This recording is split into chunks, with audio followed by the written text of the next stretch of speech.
Group 1 ప్రిలిమ్స్‌లో మనకి economy నుంచి ఇచ్చినటువంటి టాపిక్ ఏంటి అంటే, ఎకానమీ అండ్ సోషల్ డెవలప్‌మెంట్ అన్నారండి. ఎకానమీ అండ్ సోషల్ డెవలప్‌మెంట్ అని చెప్పి మనకి టాపిక్ ఇచ్చారు. చాలామందికి ఇక్కడ question mark. What exactly economy? What exactly social development? Economy అంటే మనందరికీ తెలుసు. ఏమేం టాపిక్స్ ఉంటాయి, ఏం చదవాలి అనేది మనందరికీ తెలిసిందే. అంటే ప్లాన్స్ ఉంటాయి, పావర్టీ అన్‌ఎంప్లాయ్‌మెంట్ ఉంటుంది, తర్వాత మనీ బ్యాంకింగ్ ఉంటుంది, ఇవన్నీ ఉంటాయి. మరి వీటిని ఎకానమీ అండ్ సోషల్ డెవలప్‌మెంట్ అనేసరికి ఏం టాపిక్స్ చదవాలి అనేది మనందరికీ వచ్చినటువంటి ప్రశ్న. ఎస్. సో మీరేమనుకుంటున్నారు? What exactly economy and social development? So మీరు ఎకానమీ సోషల్ డెవలప్‌మెంట్ గురించి ఏమనుకున్నారు?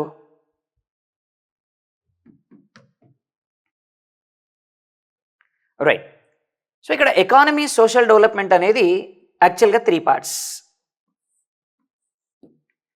నెంబర్ 1 ఎకానమీ, అంటే వాట్ ఎవర్ మనకి ట్రెడిషనల్గా ఉండేటువంటి ఎకానమీ ఏదైతే ఉందో economy. 2 inclusive growth rate, inclusive గ్రోత్కి సంబంధించినటువంటి టాపిక్. అలాగే థర్డ్ పార్ట్ ఏంటంటే social development programmes.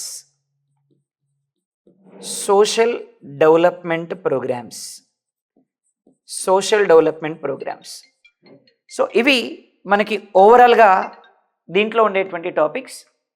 Economy and social డెవలప్‌మెంట్ని మనం 3 పార్ట్స్గా చేసి మాట్లాడుకోవాలి.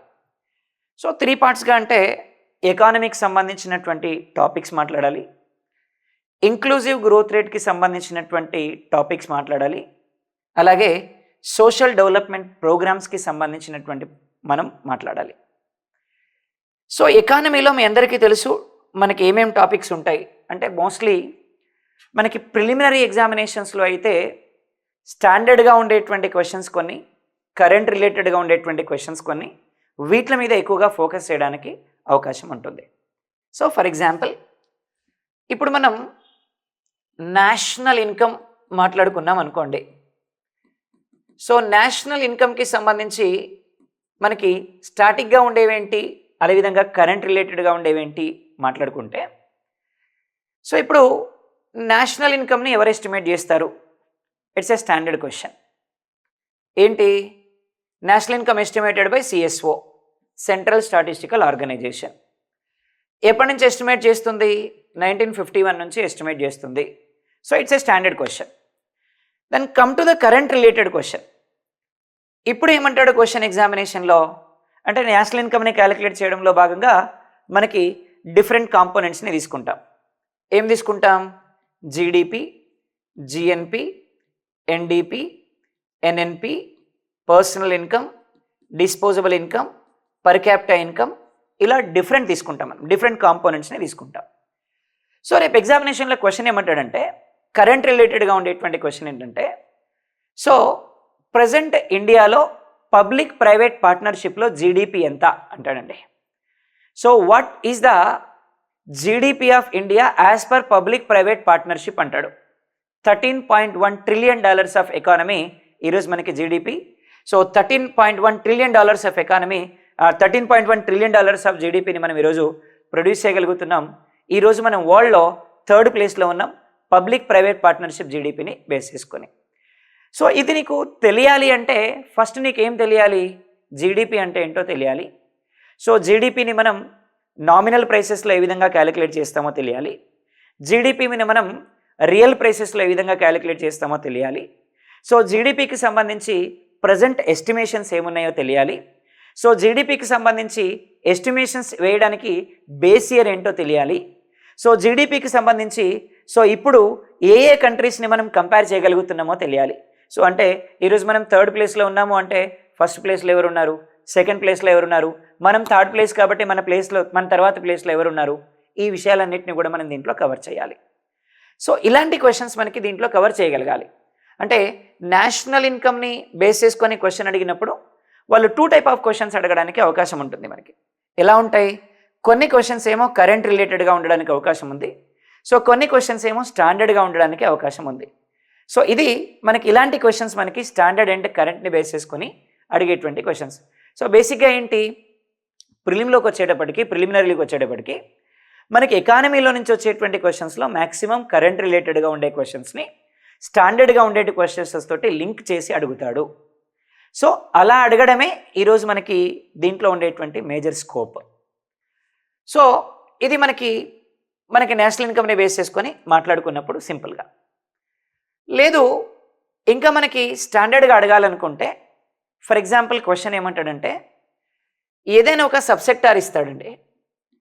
ఏదైనా ఒక సబ్సెక్టార్ ఇచ్చి ఈ సబ్సెక్టార్స్ ఏ సెక్టార్ కిందికి వస్తాయి అని చెప్పి అడుగుతాడు. అంటే ఏ రంగం కిందికి ఈ క్రింది వానిలో ఉపరంగం వస్తుంది, లేదా దీన్ని ఏ ఉపరంగం కింద చెప్పొచ్చు అని చెప్పి క్వశ్చన్ అడుగుతాడు. అంటే ఇప్పుడు ఫర్ ఎగ్జాంపుల్ మనకి ఈ క్వశ్చన్కి ఆన్సర్ తెలియాలి అంటే అసలు ఎన్ని ప్రధాన రంగాలు ఉన్నాయి, ఎన్ని ఉపరంగాలు ఉన్నాయి. సో ప్రధాన రంగాలు ఉపరంగాలను బేస్ చేసుకొని మనం ఏ విధంగా ఎస్టిమేట్ చేస్తామో తెలియాలి. ఈరోజు మనం నేషనల్ ఇన్కమ్ని ఎస్టిమేట్ చేయడానికి మేజర్గా 3 మేజర్ సెక్టార్స్ ఉంటాయి, 3 ప్రధాన రంగాలు ఉంటాయి. ఏమేమి ఉంటాయి సార్ అంటే, ప్రైమరీ సెక్టార్ ఉంటుంది, అలాగే సెకండరీ సెక్టార్ ఉంటుంది, అలాగే టెరిషియరీ సెక్టార్ ఉంటుంది. మొత్తం మీద 3 సెక్టార్స్ ఉంటాయి. 3 సెక్టార్స్ ఉంటాయి, అలాగే 14 సబ్ సెక్టార్స్ ఉంటాయి. సో 14 సబ్ సెక్టార్స్ ఉంటాయి. 3 మేజర్ సెక్టార్స్ని 14 సబ్ సెక్టార్స్ని బేస్ చేసుకొని మనం నేషనల్ ఇన్కమ్ని ఎస్టిమేట్ చేయొచ్చు. ఇలా ఎస్టిమేట్ చేస్తున్నప్పుడు ప్రైమరీ సెక్టార్లో ఉండే సబ్ సెక్టార్స్ ఎన్ని ఉంటాయి అంటే, నెంబర్ 1 అగ్రికల్చర్ అండ్ క్రాప్స్ ఉంటుంది. అగ్రికల్చర్ అండ్ క్రాప్స్ అంటాం మనం, అంటే వ్యవసాయము పంటలు అంటాం. సెకండ్ 1 యానిమల్ హస్బెండరీ అంటున్నాం, పశుపోషణ అంటాం మనం, పశుపోషణ అంటున్నాం మనం. థర్డ్ 1 ఏమన్నామంటే మనం ఫిషింగ్ అండ్ అక్వా అంటున్నాం, ఫిషింగ్ అండ్ అక్వా అంటున్నాం, ఫిషింగ్ అండ్ అక్వా అంటాం. సో మనకి చేపలు కానీ వాటికి సంబంధించినటువంటి ఉత్పత్తులు కానీ. అలాగే నెక్స్ట్ 1 మనం ఫారెస్ట్ అండ్ ఫారెస్ట్ ప్రొడక్ట్స్ అంటున్నాం, ఫారెస్ట్ అండ్ ఫారెస్ట్ ప్రొడక్ట్స్, అడవులు మరియు కలప అంటున్నాం. సో ఏ విధమైనటువంటి అడవులు ఉన్నాయి, దాంట్లో దొరికేటువంటి కలప ఏంటి, అడవులు కలప అంటున్నాం. So finally mining and quarrying అంటున్నాం, మైనింగ్ అండ్ క్వారింగ్ అంటున్నాం. సో ఈ 5 సబ్ సెక్టార్స్ మనకి దేంట్లో ఉంటాయి, ప్రైమరీ సెక్టార్లో ఉంటాయి. సో ప్రైమరీ సెక్టార్లో ఉండేటువంటి సబ్ సెక్టార్స్ ఎన్ని ఓవరాల్గా అంటే మనకి 5 సబ్ సెక్టార్స్ ఉంటాయి. Agriculture crops, animal husbandry, fishing and aqua, forest and forest products, mining and quarrying. Same way మనకి సెకండరీ సెక్టార్ గురించి మాట్లాడుకున్నప్పుడు, సెకండరీ సెక్టార్లో ఏముంటాయి సార్ సబ్ సెక్టార్స్ అంటే, మ్యానుఫ్యాక్చరింగ్ సెక్టార్ ఉంటుంది, మ్యానుఫ్యాక్చరింగ్ సెక్టార్ ఉంటుంది. సెకండ్ 1 కన్స్ట్రక్షన్ ఉంటుంది, and third 1 gas, electricity, irrigation ఉంటుంది. జస్ట్ నేను ఎగ్జాంపుల్ చెప్తున్నాను ఇప్పుడు. సో మనం రేపు ఫర్దర్గా మాట్లాడుకునేటప్పుడు చాలా డీటెయిల్గా మాట్లాడుకుంటాం. జస్ట్ నేను ఎనాలిసిస్ కోసం అండ్ మీ అనలైజేషన్ కోసం నేను మాట్లాడుతున్నాను అంతే. ఈ 3 సబ్ సెక్టార్స్ ఉన్నాయి. సో మ్యానుఫ్యాక్చరింగ్ ఉంది, కన్స్ట్రక్షన్ ఉంది, గ్యాస్, ఇరిగేషన్ అండ్ ఎలక్ట్రిసిటీ ఉంది. ఫర్ ఎగ్జాంపుల్ రేపు ఎగ్జామినేషన్లో మన క్వశ్చన్ ఏమడిగాడంటే, mining and quarrying comes under which of the following sub sector అన్నాడు. మైనింగ్ అండ్ క్వారింగ్ అనేది ఏ ఉపరంగం కిందికి, ఏ ప్రధాన రంగం కిందికి వస్తుంది అన్నాడు. ఈ క్వశ్చన్కి ఆన్సర్ తెలియాలి అంటే ఫస్ట్ మనకి ఈ స్టోరీ అంతా తెలియాలి. ఇప్పుడు ప్రైమరీ సెక్టార్లో ఉంది మైనింగ్ అండ్ క్వారింగ్, సెకండరీ సెక్టార్లో అయితే లేదు. ఒకవేళ ఆప్షన్లో ప్రైమరీ సెక్టార్ ఉంది, then primary sector is the answer. ఒకవేళ ఇంకా మిమ్మల్ని బాగా టెస్ట్ చేయాలనుకుంటే ఇంకొన్ని సబ్ సెక్టార్స్ కూడా ఇస్తాడు, కొన్ని మేజర్ సెక్టార్స్ కూడా ఇస్తాడు. ఎలా ఇస్తాడు? ఫర్ ఎగ్జాంపుల్ ప్రైమరీ సెక్టార్లో నుంచి మైనింగ్ అండ్ క్వారింగ్ని తీసేసామండి. 1960-61లో మైనింగ్ అండ్ క్వారింగ్ని ప్రైమరీ సెక్టార్ నుంచి తీసేసాం. ఎందుకంటే ఒకసారి బాగా అబ్జర్వ్ చేస్తే మనం వీటిని agriculture crops, animal husbandry, fishing and aqua, forest and forest products, ఇవన్నీ ఒకలాగున్నాయి మనకి. బట్ మైనింగ్ అండ్ క్వైరింగ్ అనేది బేస్డ్ ఆన్ మినరల్స్, ఇవి ఖనిజాల మీద ఆధారపడి ఉన్నాయి, ఖనిజాల ఉత్పత్తుల మీద ఆధారపడి ఉన్నాయి. కాబట్టి దీనికి ఇక్కడ ఉండేటువంటి పంటలకి సరిపోదు. కాబట్టి దీన్ని తీసి ఏం చేశారు, ఈ సెక్టార్లో కలిపారు. ప్రైమరీ సెక్టార్లో నుంచి మైనింగ్ అండ్ క్వారింగ్ని తీసేస్తే మిగిలిన సబ్సెక్టార్స్ అన్నింటినీ కలిపి అగ్రికల్చర్ సెక్టార్ అంటాం. అంటే అగ్రికల్చర్ సెక్టార్లో ఉండేటువంటి సబ్సెక్టార్స్ ఏంటి అంటే 4: agriculture crops, animal husbandry, fishing and aqua, forest and forest products. ఈ 4 సబ్సెక్టార్స్ని కలిపి మనం ఏమంటున్నామంటే అగ్రికల్చర్ సెక్టార్ అంటున్నాం. అంటే ప్రైమరీ సెక్టార్లో నుంచి మైనింగ్ అండ్ క్వారింగ్ని తీసేస్తే వచ్చే సెక్టార్ ఏంటి అంటే agriculture sector. This is called agriculture sector. దీన్ని మనం అగ్రికల్చర్ సెక్టార్ అంటాం మొత్తం మీద. ఇప్పుడు తీసేసినటువంటి మైనింగ్ అండ్ క్వారింగ్ దేనికి అవసరం? ఇందులో ఉండేటువంటి సెకండరీ సెక్టార్కి అవసరం, తయారీ రంగం. ఇప్పుడు తయారీ రంగం మన ఉత్పత్తుల్ని తయారు చేయాలి అంటే దానికి కావాల్సిన raw material mining and quarrying నుంచే వస్తుంది. సో కాబట్టి మైనింగ్ అండ్ క్వారింగ్ ఈ సెక్టార్కి అవసరం. కన్స్ట్రక్షన్, నిర్మాణం చేయాలి మనం, ఇల్లు కట్టాలి మనం. సో ఇల్లు కట్టాలి మనం, తెలుగులో రాయాలమా? రాస్తాను. జస్ట్ ఈరోజు ఎగ్జాంపుల్ చెప్తున్నాం మనం. సో రేపు మనం తర్వాత ఫ్యూచర్లో మాట్లాడుకునేటప్పుడు తెలుగు ఇంగ్లీష్ రెండూ రాస్తాము. బట్ ఈరోజు మనం జస్ట్ ఎగ్జాంపుల్ రాస్తున్నాం అంతే. ఓకేనా? జస్ట్ ఈరోజు మీరు అర్థం చేసుకునే ప్రయత్నం చేయండి అంతే. రేపు మన క్లాసెస్ స్టార్ట్ అయిన తర్వాత తెలుగుని ఇంగ్లీష్ని రెండింటిని మనం మెన్షన్ చేస్తాం. ఓకేనా? రైట్. సో రెండింటిని మెన్షన్ చేస్తాం మనం వన్స్ క్లాస్ స్టార్ట్ అయిన తర్వాత. జస్ట్ ఈరోజు అర్థం చేసుకునే ప్రయత్నం చేయండి. వే ఆఫ్ క్వశ్చనింగ్ ఎలా ఉంటుంది, మనం గ్రూప్ 1 లెవెల్లో ఏ విధంగా ఆన్సర్ చేయగలగాలి అనే దాని గురించి మనం మాట్లాడుతున్నాం అంతే. ఓకేనండి? రైట్. సో మనం ఏమంటున్నాం సార్ అంటే క్లియర్గా మైనింగ్ అండ్ క్వారింగ్ అంటున్నాం. మైనింగ్ అండ్ క్వారింగ్ అంటే మనకి గనులు తవ్వకాలంటాం మనం, గనులు తవ్వకాలంటున్నాం. సో ఈ గనులు తవ్వకాలకి ప్రాథమిక రంగంలో ఉండేటువంటి మిగతా ఉపరంగాలకి అసలు సంబంధం లేదు. ఇప్పుడు అందుకని ఏం చేసినామంటే ఈ గనులు తవ్వకాలని ప్రాథమిక రంగంలో నుంచి తీసేసాం. ప్రాథమిక రంగంలో నుంచి తీసేసిన తర్వాత అది ఏ రంగం కిందకి వస్తుంది అంటే అగ్రికల్చర్ సెక్టార్ కిందకి వస్తుంది. అంటే మిగిలినటువంటి 4 ఉపరంగాలని కలిపి మనం ఏమంటామంటే వ్యవసాయము అనుబంధ రంగాలు అంటాం. మరి తీసేసినటువంటి మైనింగ్ అండ్ క్వారింగ్ని, గనులు తవ్వకాలని ఇందులో కలిపాం. ఎందుకంటే ఇక్కడ ఉండేటువంటి ఉపరంగాలన్నీ కూడా దీని మీదనే ఆధారపడ్డాయి కాబట్టి ఏం చేసాం మనం, ఈ 3 ఉపరంగాలకి దీన్ని కలిపాం. అంటే secondary sector plus mining and quarrying equal to industrial sector అంటాం మనం.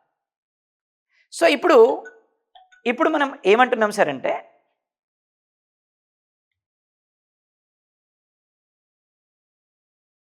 రైట్.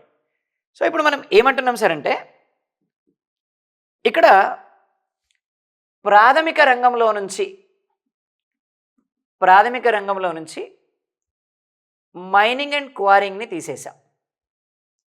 అప్పుడు దాన్ని వ్యవసాయం అనుబంధ రంగాలు అంటున్నాం. వ్యవసాయం అనుబంధ రంగాలు అంటున్నాం. వ్యవసాయం అనుబంధ రంగాలు. ప్రాథమిక రంగంలో నుంచి మైనింగ్ అండ్ క్వారింగ్ని తీసేస్తే మనకి వ్యవసాయం అనుబంధ రంగాలు అంటున్నాం మనం. అలాగే ద్వితీయ రంగానికి, సో ఇప్పుడు మనకి ద్వితీయ రంగానికి మైనింగ్ అండ్ క్వారింగ్ కలిపాం. అప్పుడు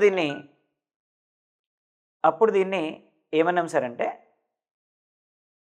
మైనింగ్ అండ్ క్వారింగ్ కలిపితే టాపిక్ కాదమ్మా, జస్ట్ ఈరోజు మనం అంటే వే ఆఫ్ క్వశ్చనింగ్ ఎలా ఉంటుంది ప్రిలిమినరీకి సంబంధించి మనం ఎలా చదివితే బాగుంటుంది అనే విషయాల గురించి చెప్తున్నాం. ఈరోజు మనం టాపిక్ ఏం డిస్కస్ చేయట్లేదు. జనరల్ ఎకానమీ మీద ఓవర్ వ్యూ, అంటే రేపు ప్రిలిమినరీ గ్రూప్ 1 ప్రిలిమ్లో ఎలాంటి క్వశ్చన్స్ అడగడానికి అవకాశం ఉంది అనే వాటి గురించి మనం డిస్కస్ చేస్తున్నాం అంతే. రైట్. సో కలిపినప్పుడు ద్వితీయ రంగానికి మైనింగ్ అండ్ క్వారింగ్ కలిపినప్పుడు అప్పుడు మనం దాన్ని పారిశ్రామిక రంగం అని చెప్తున్నాం. ఇప్పుడు క్వశ్చన్ ఏంటి మనకి, మైనింగ్ అండ్ క్వారింగ్ అనేది ఏ రంగం కిందకు వస్తుంది అనేది క్వశ్చన్. ఇప్పుడు మైనింగ్ అండ్ క్వారింగ్ ఏ రంగంలో ఉంది? నెంబర్ 1 ప్రాథమిక రంగంలో ఉంది. 2 పారిశ్రామిక రంగంలో కూడా ఉంది. ప్రాథమిక రంగంలో ఉంది, అదేవిధంగా పారిశ్రామిక రంగంలో కూడా ఉంది. ఇది క్వశ్చన్ మనకి. ఓకే, సో ఇలాంటి క్వశ్చన్స్ మనకి బాగా అడుగుతాడు. అలాగే ఈరోజు మనకి 3 సెక్టార్స్ ఉన్నాయనుకున్నాం కదా. వ్యవసాయ రంగం ఉంది, పారిశ్రామిక రంగం ఉంది, సేవా రంగం ఉంది. 3 రంగాలు ఉన్నాయి. వ్యవసాయ రంగం ఇండిపెండెన్స్ వచ్చినప్పుడు ఫస్ట్ ప్లేస్లో ఉంది. స్వతంత్రం వచ్చినప్పుడు అన్ని ఎగ్జామినేషన్స్ ఒకటే గుర్తుపెట్టుకోండి మేడం, మీరు పేపర్ 1లో డిస్కస్ చేసేటువంటి ఎకానమీ మీరు ఏదైతే టీఎస్పిఎస్సి నుంచి రాస్తున్నారో, ఏపీపీఎస్సి నుంచి రాస్తున్నారో అన్ని ఎగ్జామినేషన్స్కి useful. Not only JL, not only DL, not only for other examinations. ఇక్కడ మనం డిస్కస్ చేస్తుంది జనరల్ స్టడీస్ ఆస్పెక్ట్లో. కాబట్టి ఏ ఎగ్జామినేషన్కైనా this is the common topic. Okay, right, yes, useful, definitely useful. Right, so ఇక్కడ మనకి వ్యవసాయ రంగం ఉంది, 2 పారిశ్రామిక రంగం ఉంది, 3 సేవా రంగం ఉంది. 3 రంగాలు ఉన్నాయి. మనకి ఇండిపెండెన్స్ వచ్చినప్పుడు ఎక్కువ మంది ఏ సెక్టార్ మీద బేస్ అయి ఉన్నారు అంటే వ్యవసాయ రంగం మీద బేస్ అయి ఉన్నారు. సెకండ్ ప్లేస్లో మనకి పారిశ్రామిక రంగం ఉంది, ఎంప్లాయ్మెంట్ పరంగా కానీ ప్రొడక్షన్ పరంగా కానీ. సేవా రంగం థర్డ్ ప్లేస్లో ఉంది. ఆఫ్టర్ 75 years యాజ్ పర్ 2023-24 ఈరోజు ఇండియాలో సేవా రంగం ఫస్ట్ ప్లేస్లోకి వచ్చింది, పారిశ్రామిక రంగం సెకండ్ ప్లేస్లో ఉంది, వ్యవసాయ రంగం థర్డ్ ప్లేస్లో ఉంది. రేపు ఎగ్జామినేషన్లో క్వశ్చన్స్ ఎలా ఉంటాయంటే 1947 నుండి 2023 మధ్యకాలంలో భారతదేశంలో అత్యధిక వృద్ధి సాధించిన రంగం ఏది అంటాడు. దీనికి మీరు నెంబర్లన్నీ బట్టి కొట్టాల్సిన అవసరం లేదు. ఆన్సర్ సింపుల్గా ఆ రోజు వ్యవసాయం ఫస్ట్ ప్లేస్, ఈరోజు థర్డ్ ప్లేస్. సేవా రంగం ఆ రోజు థర్డ్ ప్లేస్, ఈరోజు ఫస్ట్ ప్లేస్. అంటే 1947 నుంచి ఇప్పటి వరకు ఉన్న మొత్తం ఆర్థిక వ్యవస్థలో అత్యధికంగా వృద్ధిని సాధించినటువంటి రంగం ఏంటి అంటే సేవా రంగం.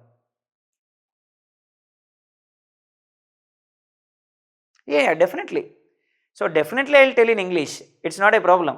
I'm comfort in both the languages, it's not a problem, right?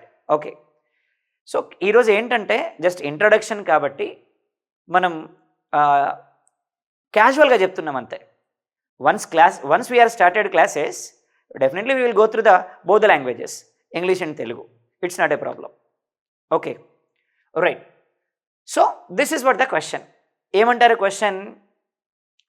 From 1947 to 2024, which of the following sector rapidly increased growth rate అంటాడు. So which sector rapidly increased growth rate in India?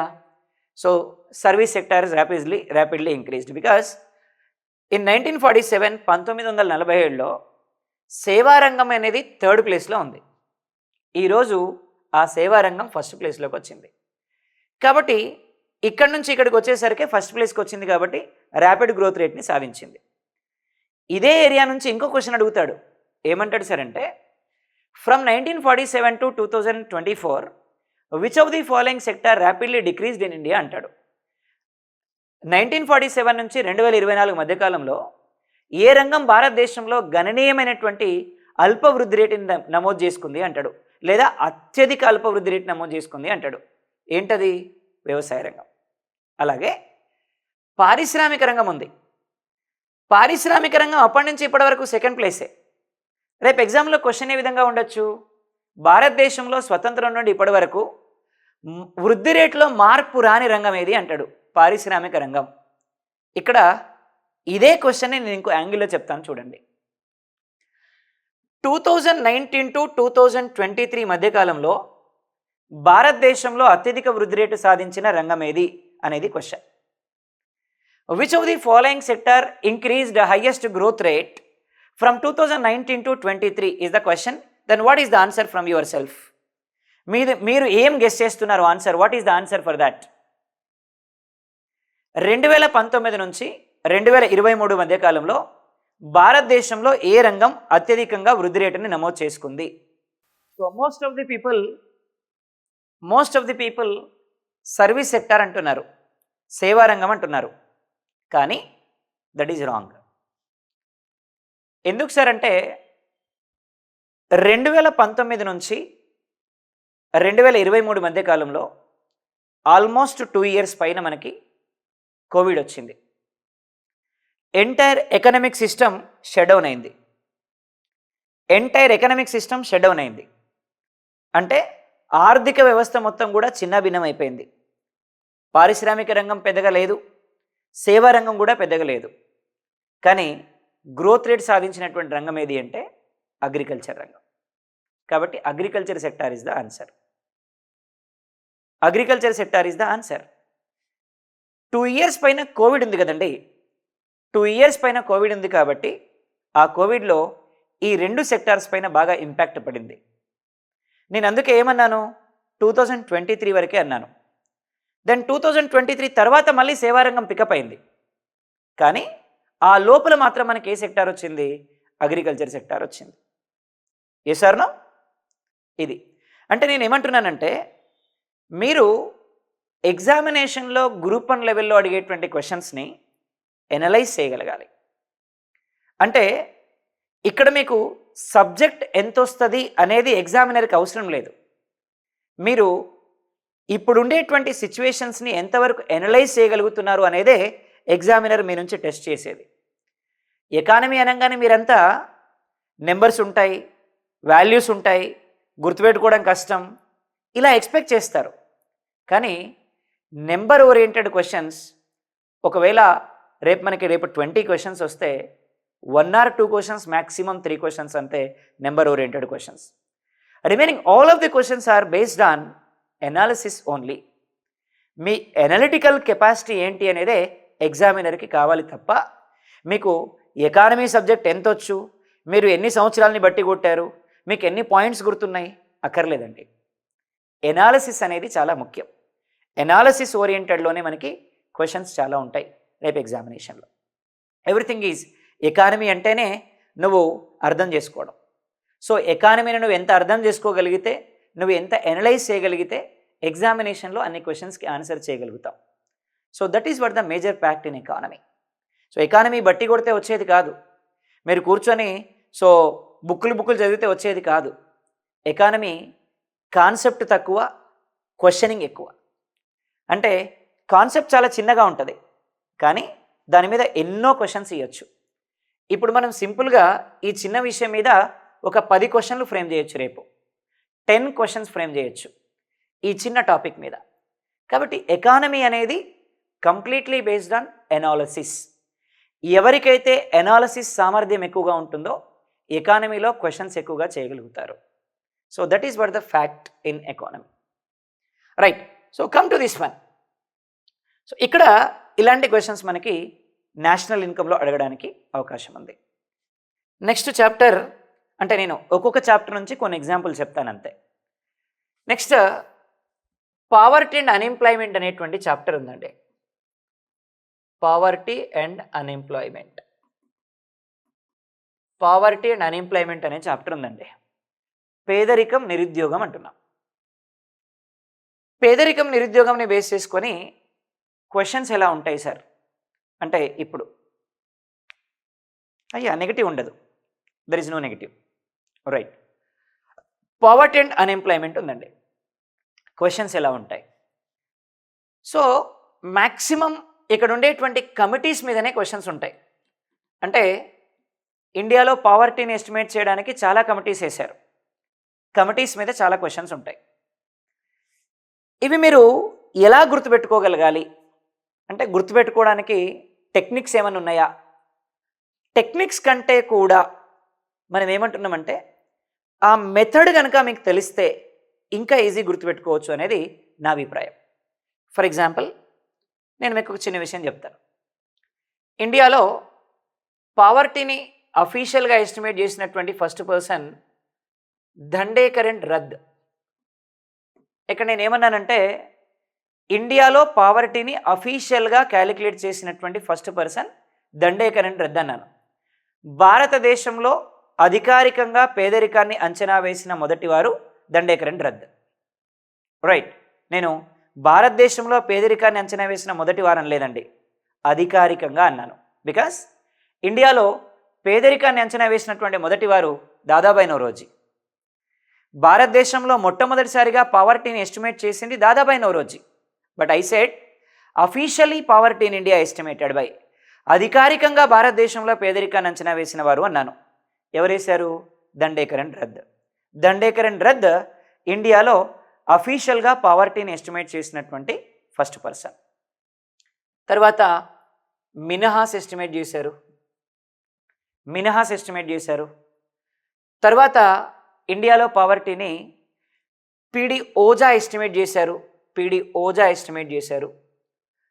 Next పావర్టీని భరదాస్ estimate చేశారు. Next పావర్టీని Montek Singh Ahluwalia estimate చేశారు.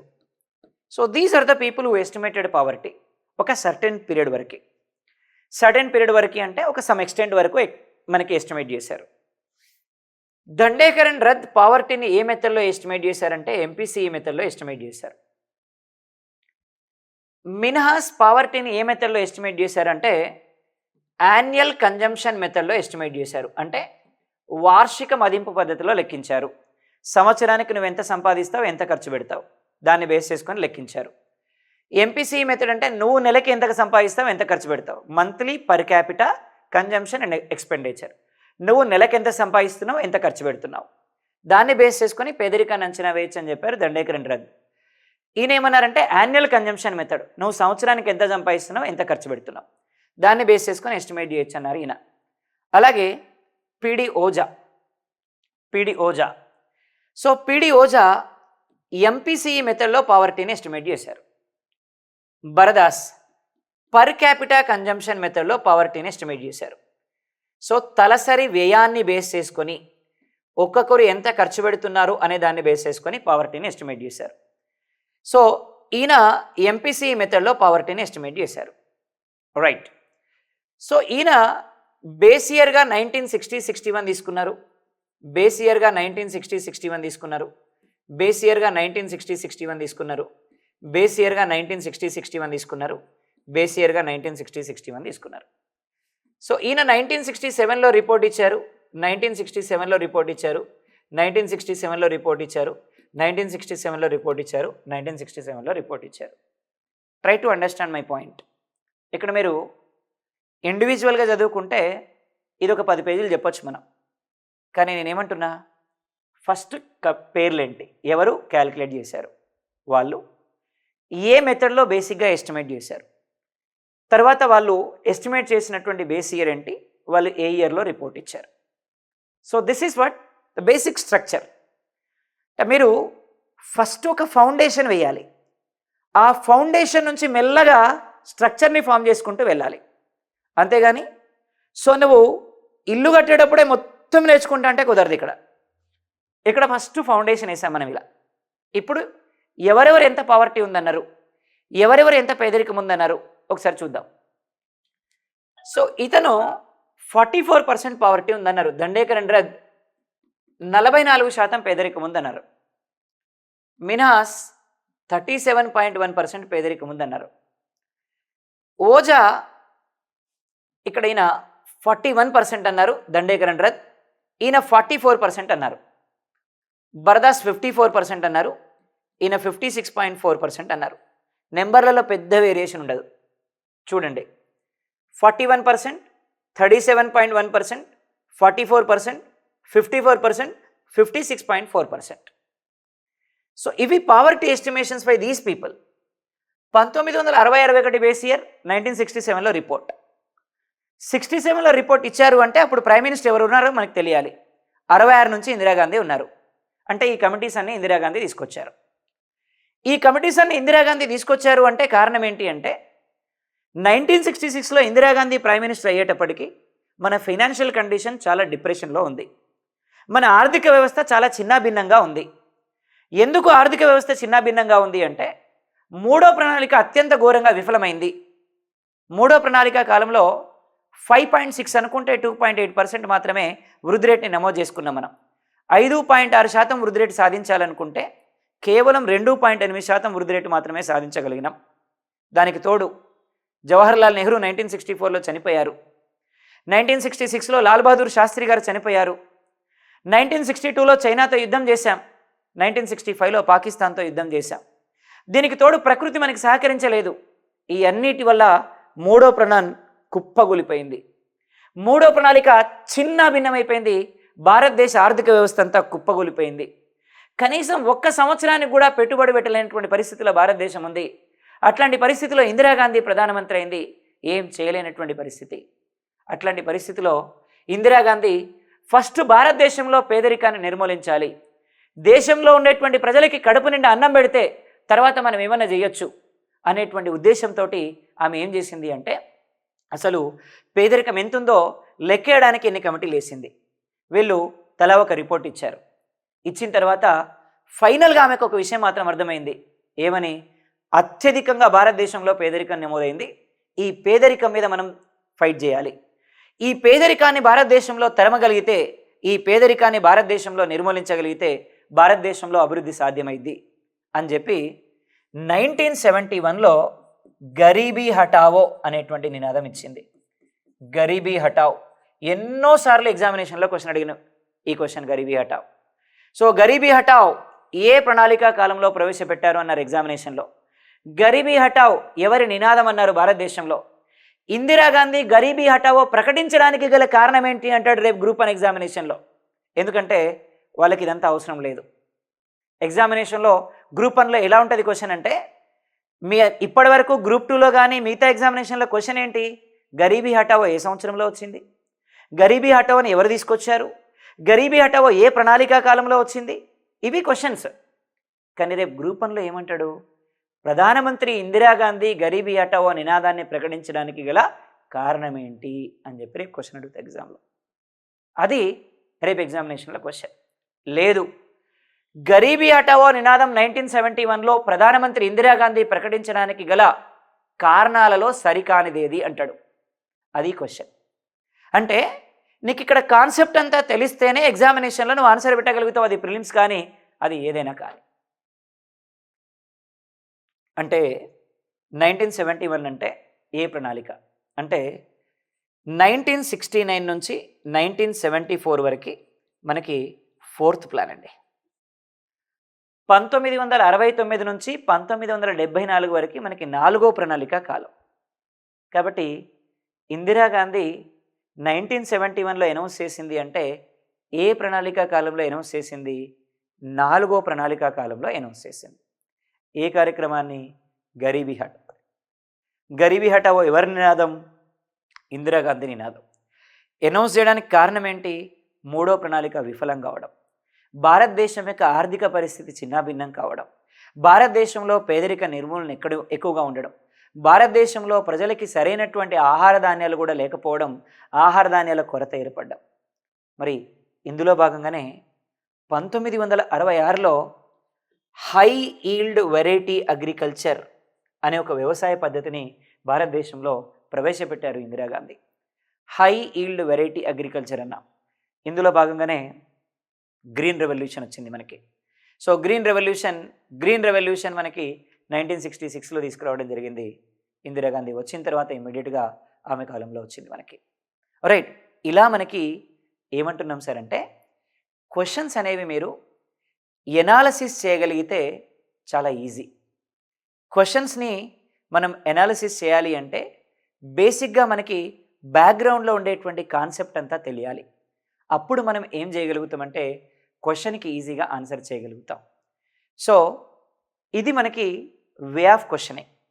అయితే ఇప్పుడు current రిలేటెడ్గా question అడగాలనుకుంటే, గతంలో పావర్టీని చాలా కమిటీలు అపాయింట్ చేశాయి, చాలా కమిటీలు క్యాలిక్యులేట్ చేశాయి.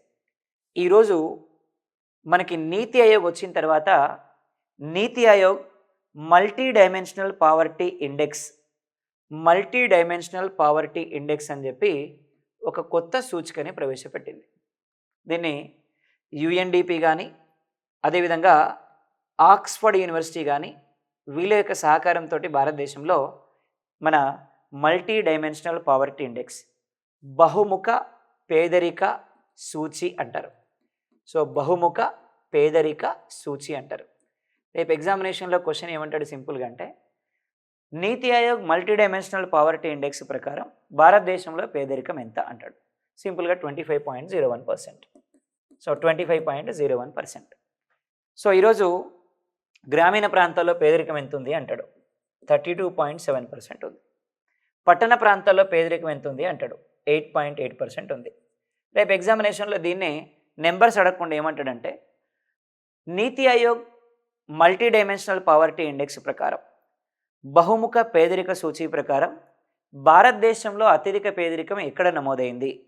గ్రామీణ ప్రాంతాలు, పట్టణ ప్రాంతాలు, semi urban areas, metropolitan cities అట్లా అడుగుతాడు క్వశ్చన్ ఎగ్జామినేషన్. ఎక్కడ నమోదైంది? గ్రామీణ ప్రాంతాల్లో పేదరికం ఎక్కువగా నమోదైంది. మరి గ్రామీణ ప్రాంతాల్లో పేదరికం ఎక్కువ నమోదవడానికి కారణం ఏంటి? గ్రామీణ ప్రాంతాల్లో ఎక్కువ మంది వ్యవసాయ రంగం మీద ఆధారపడ్డాం. వ్యవసాయ రంగం మీద ఆధారపడితే ప్రాబ్లం ఏంది? వ్యవసాయ రంగంలో ఈరోజు ఋతుపవనాల మీద ఆధారం. సో మనకి భారతదేశ వ్యవసాయాన్ని ఋతుపవనాలతో జూదమంటున్నాం. 6 నెలలు వాన పడితే 6 నెలలు మనకి ఖాళీగా ఉంటుంది. సో ఇప్పుడు మనకి 6 నెలలు పంట పండిస్తే ఇంకో 6 నెలలు ఖాళీగా ఉంటాం మనం. ఈ 6 నెలలు వచ్చిన డబ్బులు ఇంకో 6 నెలలు ఖర్చు పెడతాం. సో దానివల్ల గ్రామీణ ప్రాంతాల్లో పేదరికం ఎక్కువ ఉంటుంది. అదేవిధంగా సో పేదరికంతో పాటు ఇక్కడ గ్రామీణ ప్రాంతాల్లో వ్యవసాయంతో పాటు ఎక్కువ మంది చేతి వృత్తుల వాళ్ళు ఉంటారు, రూరల్ ఆర్టిషన్స్ ఉంటారు. సో వాళ్ళు కూడా ఈ వ్యవసాయం మీదనే ఆధారపడతారు. సో కాబట్టి ఏమంటున్నాం సార్ అంటే, ఇక్కడ వే ఆఫ్ క్వశ్చనింగ్ అనేది గతంతో కంపేర్ చేసినప్పుడు చాలా మారిపోయింది. కాబట్టి మారుతున్నటువంటి ట్రెండ్కి తగ్గట్టుగా మన ప్రిపరేషన్ కూడా ఉండాలి. ఈరోజు ఒక 100 మంది ప్రిపేర్ అయితే 2కో 3కో ఎందుకు ఉద్యోగం వస్తుంది అంటే, ఆ 100 మంది సాంప్రదాయకంగా అదే ప్రిపేర్ అవుతున్నారు. కానీ జాబ్ వచ్చిన 2-3 ఎవరైతే ఉన్నారో వాళ్ళు ఎనాలిసిస్ తోటి పర్ఫెక్ట్గా చదవగలుగుతున్నారు. సో దానివల్లనే వాళ్ళకి జాబ్ వస్తుంది. కాబట్టి ఇది. సో ఇలాంటి క్వశ్చన్స్ మనకి పావర్టీలో అడుగుతారు. లేదు అంటే ఏదైనా ఒక స్కీమ్ వచ్చి ఆ స్కీమ్లో ఈ క్రింది వానిలో పేదరిక నిర్మూలన పథకం కానిదేది, అలాంటి క్వశ్చన్స్ అడగవచ్చు. సో పేదరిక నిర్మూలన పథకం కానిదేది అన్నప్పుడు మనకి పేదరిక నిర్మూలన పథకాలు ఏమున్నాయో తెలియాలి. స్కీమ్స్ అనగానే ఓ మస్తు స్కీమ్స్ ఉంటాయి సార్ మనకి 75 ఏళ్లలో, ఈ స్కీమ్స్ అన్ని ఎట్లా గుర్తుపెట్టుకోవాలి మేము ఏంటి, చాలా టెన్షన్ పడుతూ ఉంటారు. నేనేమంటున్నానంటే, ఫస్ట్ మీరు ఏం చేయాలి అంటే స్కీమ్స్ అన్నిటినీ సెగ్రిగేట్ చేయాలి, దేనికి దానికి విడగొట్టాలి. సో ఇందులో ఎంప్లాయ్మెంట్ బెనిఫిట్ స్కీమ్స్ ఏంటి, పావర్టీ ఇరాడికేషన్ ప్రోగ్రామ్స్ ఏంటి, పేదరిక నిర్మూలన పథకాలు ఏంటి, సో దీంట్లో స్కిల్ డెవలప్మెంట్ ప్రోగ్రామ్స్ ఏంటి, సో దీంట్లో అగ్రికల్చర్ డెవలప్మెంట్ ప్రోగ్రామ్స్ ఏంటి, ఇట్లా ఏ స్కీమ్స్కి ఆ స్కీమ్స్ విడగొట్టి ఆ స్కీమ్స్ని మనం చదువుకోవాలి. ద సేమ్ టైం ఒక్కొక్క స్కీమ్ని ఇప్పుడు మారుతూ వస్తుంది. సో మారినటువంటి స్కీమ్ అంటే ఒక ప్రైమ్ మినిస్టర్ ఉన్నప్పుడు ఒక స్కీమ్ని తీసుకెళ్ళి ఇంకో ప్రోగ్రాంలో ఇంప్లిమెంట్ చేస్తారు, ఇంకో ప్రోగ్రాంలో మెర్జ్ చేస్తారు. సో దాన్ని ఇంకొక దాంట్లో మెర్జ్ చేస్తారు, దాన్ని ఇంకో దాంట్లో మెర్జ్ చేస్తారు. అట్లా ఫైనల్గా ఇప్పుడు ఏముంది అనేది మనకి తెలియగలగాలి. సో ఆ టైప్ ఆఫ్ ప్రిపరేషన్ కనుక మనం చేయగలిగితే రేపు ఎగ్జామినేషన్లో డెఫినెట్గా మనం సక్సెస్ అవ్వచ్చు అనేది సో బేసిక్గా నేను మీకు చెప్పాలనుకుంటున్నటువంటి విషయం.